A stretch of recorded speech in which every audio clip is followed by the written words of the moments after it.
Hey guys, this is the 7th Generation Gamer, and I'm going to be covering 5th Generation and 6th Generation games. Today, I'm going to be talking about Metroid Fusion, so I hope you guys enjoy.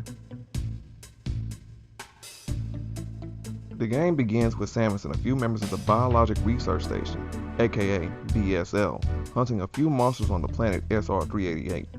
They were supposedly hunting these monsters and capturing them for testing.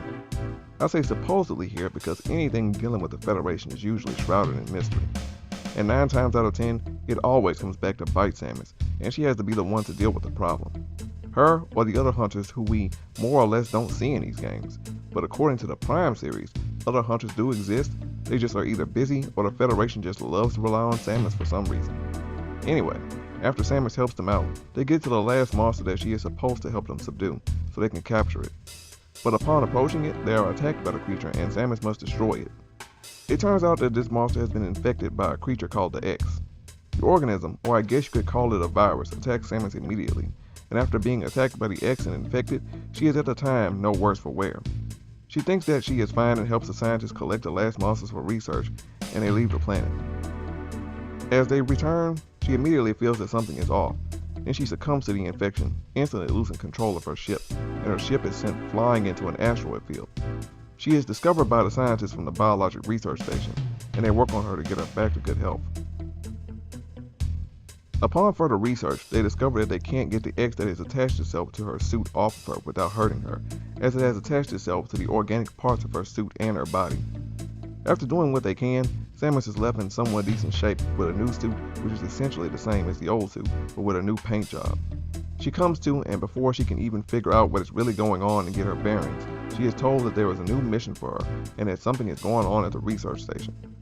Poor girl is usually always thrown into the fire and she always seems to be without her weapons.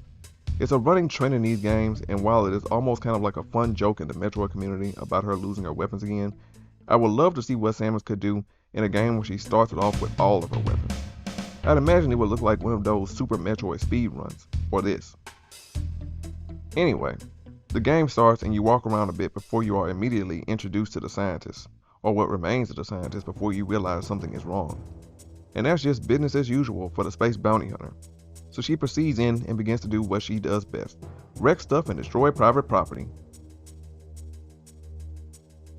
The player continues on, and when you decide to get on the elevator, that's when the player is introduced to the SAX, aka the monster that lived in every young 90s kid's dreams.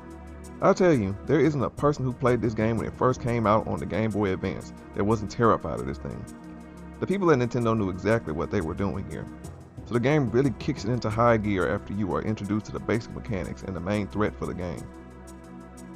So the story in general is mainly about Samus exploring this research laboratory and seeing what exactly happened here. She's got to see how the X got out and why this one that looks like her is wandering around. There is also the question of why it is hunting her, and what did the scientists hope to achieve by having all of these weird creatures on this ship? Also, there is the main question of what is the fascination with SR-388, the Metroids, and the creatures that live on the planet. Seriously, it's a wonder if Samus takes jobs from these guys at all when you see some of the horrifying creatures that she has to fight. So back to the story here, SAX is the primary antagonist in this game. It turns out that the X that infected Samus' power suit escaped using a power bomb to get out of the capsule it was contained in. This creature goes on a rampage throughout the game, destroying doors and mainly being an absolute menace to Samus. Seriously though, what is this thing's issue with doors?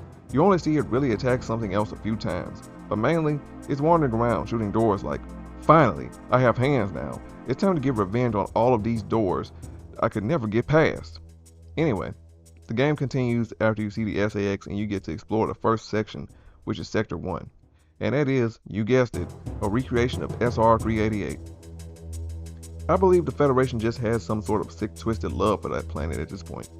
Anyway, the X take full advantage of this area and use it for breeding as many X as they can before Samus comes in and wrecks stuff. The area is then stabilized after you get rid of the X causing trouble with the atmosphere, and you continue on in the game. So as we proceed to move on in the game, Samus finally identifies the AI of her ship as Adam, and this is long before we discover in Other M what type of person Adam really was. So this version of Adam is basically just a computer, and he gives Samus and the player the mission briefing as they progress through the game. Adam seems to be playing both sides here, as he or it does seem to want to help Samus, but the Federation seems to have a little more pull and convinces Adam to do whatever they say. To this, I have to say, well, Adam is AI, and it's strange how it just sort of flip-flops in this game as it seems to want to be, I guess, human, for lack of a better word. It's just something to think about. But anyway, Adam is tasked with making sure Samus does exactly what the Federation wants her to do. He tells her when you get a little further in the game who the SAX is, and that due to your new body with the changes in cellular makeup, you are vulnerable to cold now, and you can't fight it. Keep this in mind, because that is going to become a big issue later on in the game. Anyway, it becomes very clear as the player progresses through the game that this was all planned. Almost like the Federation set this up as training to test the SAX and see how it would respond in hostile situations. They may also be testing Samus here as well to see just how capable she really is. It's all interesting stuff because till this day, we still don't really know much about the Federation. I would love to learn more about them, and a remake of Fusion would help. Anyway, the game continues, and as you progress and get power-ups for Samus, you learn about how dangerous the X are, and by that I mean you really learn about it. Seriously, this is great work on Nintendo's part to not only tell you through the story how dangerous and intelligent the X is, but also show you. It's grade A storytelling in my book, because you see, as you progress into sectors like Nock and run into the cold X when they immediately attack you only to run away when you get the suit upgrade so that the cold won't affect you anymore, that the enemy is changing. It's just neat to see things like this being done on a Game Boy Advance game. I just love seeing enemies react in-game to changes that happen. I mean, you don't even see stuff like this in modern games that often. Anyway, the story continues, and after dealing with several monsters and bosses, you have to fight the Omega Metroid and escape the ship before it blows up. The Federation is extremely upset with Samus' actions, and the game ends, until Dread anyway. Looking specifically into a bit more of the lore of these creatures here, it makes me question both the Federation and the BSL, and what they truly want to do here. Nightmare, for example, is a military weapon who can use gravity manipulation, and his face is just plain, well, look at it. Just look at that. What is that? For years, I thought it was just some freakish alien baby face, but if we look at it from a military point of view, then maybe they want to use it to psychologically mess with the enemies that they send this psychotic beast on. Then there is Ceres, and the security robot, which Ceres aside, because that just seems like some creature that they found on SR-388, and decided to bring it back there to the research lab for studying and testing. That robot, though, has bits of a human brain that can be seen when you damage it enough. So what were they planning to do with this? It's just a security robot, so it shouldn't exactly need a human brain. So this brings us back to the question that I raised before, and that is why does Samus even go anywhere near these people? When we consider some of the things that we see later in the game, like the restricted zone and what is in there, it really makes me look at Samus kind of sideways. Why work for these people when you see stuff like that? Not to go too into detail for the people who haven't played it yet and spoil the surprise, but for those who have played it, you know what I'm talking about, right? And this isn't the first time that Samus has seen this either, because we also see the exact same thing on the sky planet Elysia in Metroid Prime 3, for example. So why would she knowingly work for these people and not just go on a murderous rampage and destroy everything on sight? Because let's be real here, all of the major threats that she deals with are more or less just Ridley and the Metroids. Anybody else, like the other hunters, are either dead or just not willing to fight Samus. So the Galactic Federation needs her, not the other way around. And also, there was one thing that kind of got me down, and that was the fact that the SAX was said to have replicated, and there were 10 of them wandering around.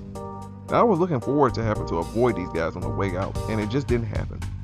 Yeah, we got to see the SAX again, but it just wasn't nearly as exciting as having to run from the SAX in like every other room with about 3 of them trying to get you at once.